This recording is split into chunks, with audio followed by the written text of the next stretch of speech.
Ngithatha leli thuba nalamhla ngikubingelele mbukeli egameni laJesu Kristu. Libito lami ngimthemba Dube. Lapha sifunza livi lenkosi, sifunze ukuthi nje uNkulunkulu uthini kithi sibantwana bakhe, nekuthi ke siphile kanjani. Sihloko lesitawukhulumela etukeso lamhlanje sithi ungayengeki.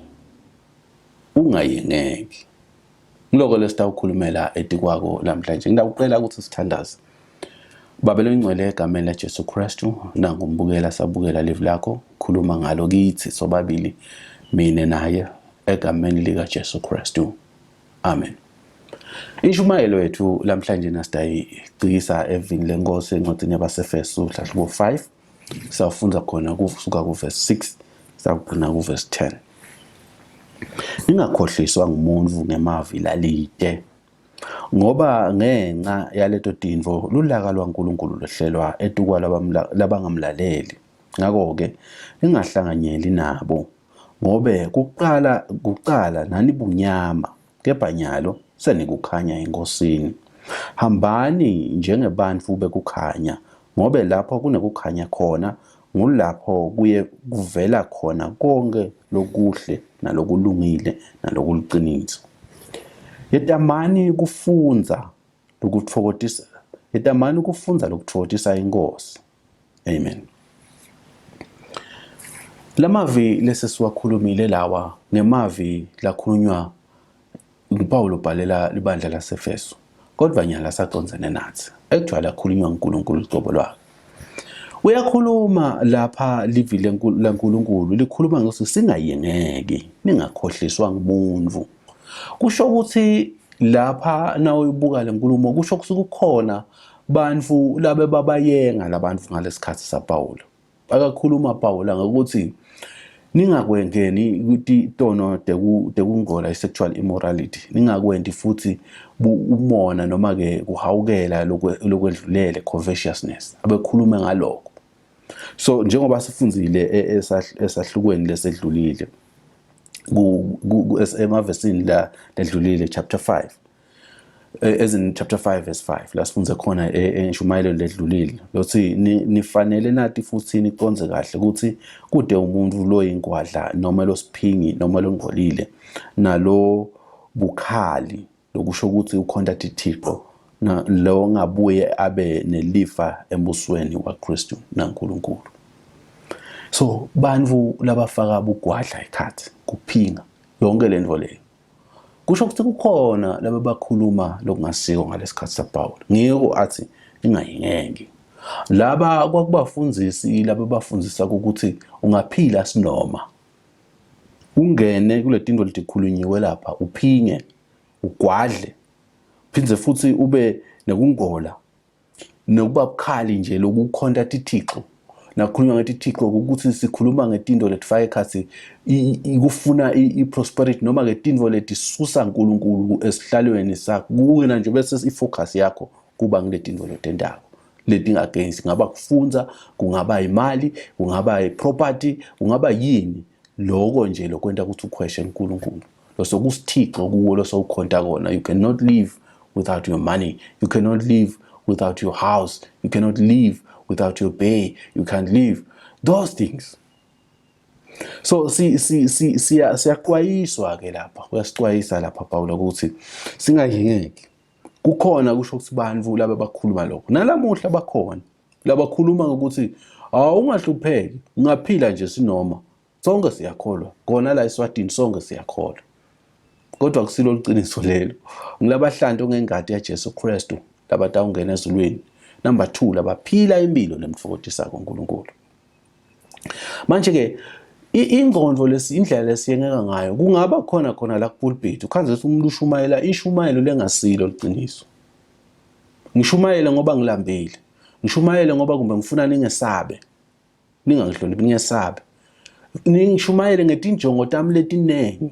Noma ngifuna kunuhunga. Noma yini ngifuna ukwenza. Bantu banetindlela letinengi. So utawukhanza ukuthi leso sifundiso leso ke siyakuvumelana naloku ukuthi ungakwenda lokungalungi.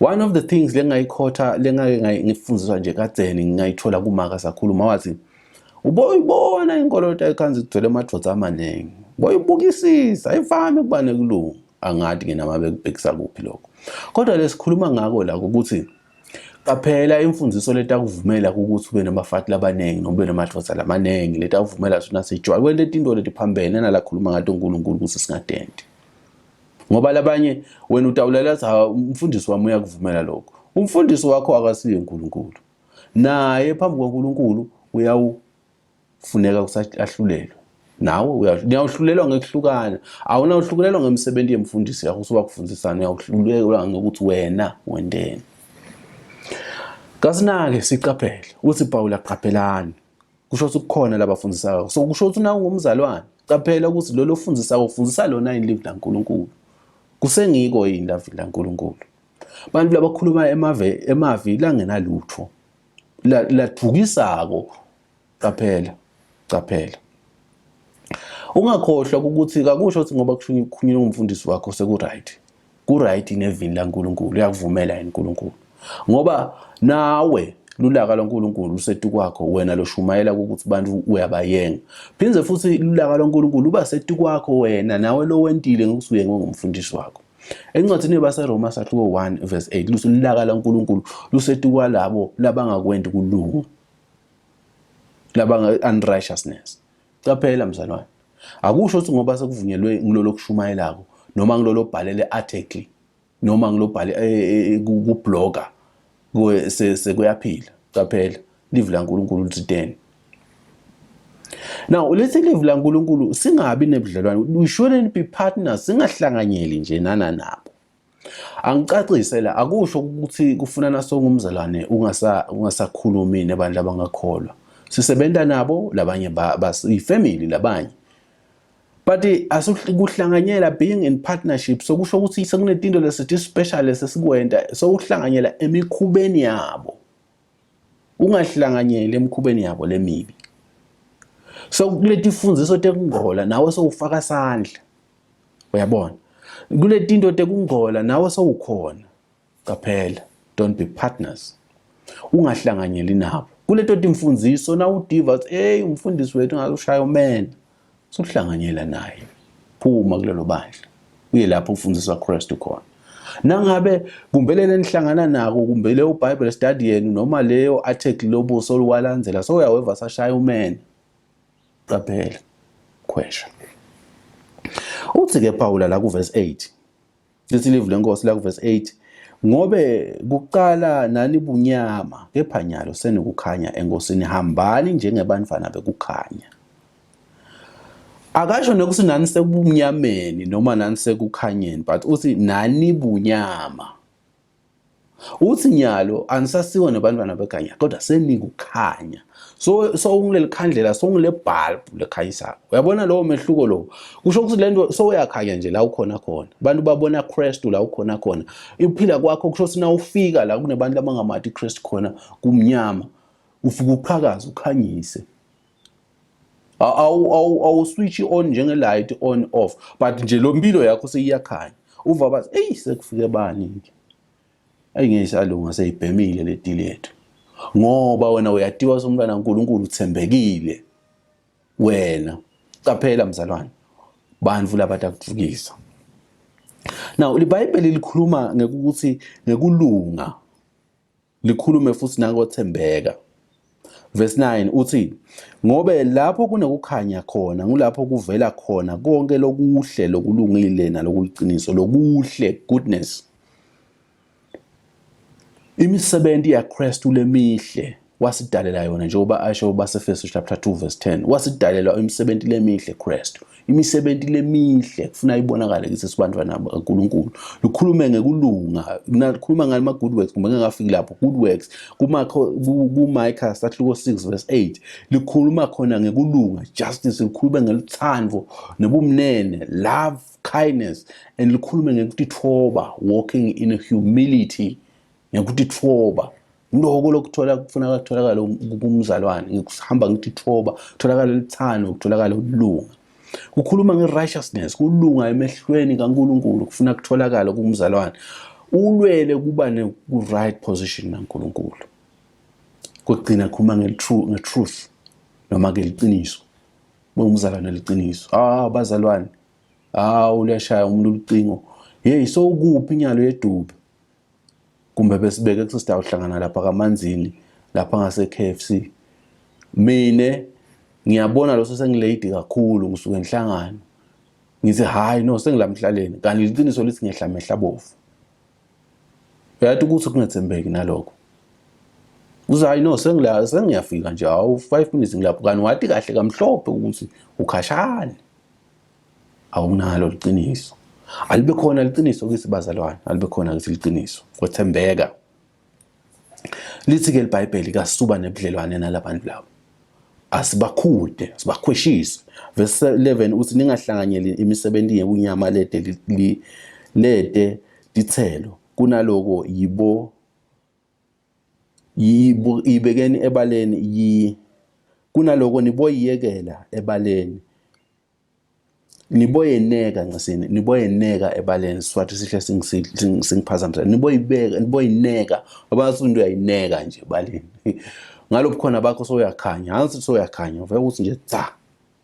Bese baleni njengekukhanya bomaphela, nangabe ekhaya kunamaphela sengicishile, so uyabuya kumbe khona sokukhohliwe ekhishini uthi uyakhanyisa. Amaphela abesagcwele itafula lonke ngilelo lubaleke, angisesebaleni nje senginekekile. Bazalwane ke kufuna beba kanjalo. Singabi nebudlelwane nalabo akasizama ngayo yonke indlela ukuthola liqiniso laNkulunkulu. Mbukeli, sesifike emaphethelweni nalolu hlelo noma ke alenkonzo. Sengikhulumile lokuningi. Khona uNkulunkulu lakhulumile kuwe kumbe lokungalungi, lokufuna ukulungisa. Ngicela ukuthi ubuke impilo yakho nyalo ukuthi kodwa mina nginjani? Angiphingi. Ungaphinga physically noma ngekwenda, wende mbamba, noma ungaphinga nangengqondo yakho. Bukele lawo ma pornography. Bukele lawo ma TV shows, leyo internet. Leto izindlo entertainako. Kuyona le chapter lengikhuluma ngithi izindlo lukhanza umzalwane nje at entertain. Kuye lencwadi yabaseFeso. Izindlo letingcolile ukuchaze nje ufantasize in your land of sinning.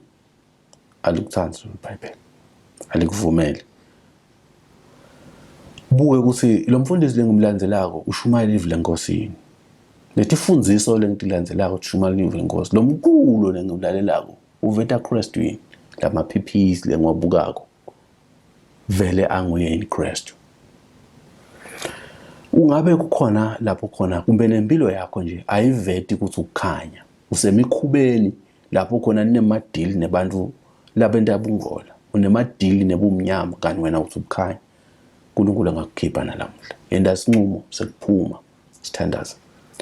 Babelo ngcwele egameni laJesu Kristu nangombukeli live lakho sesilikhulumile.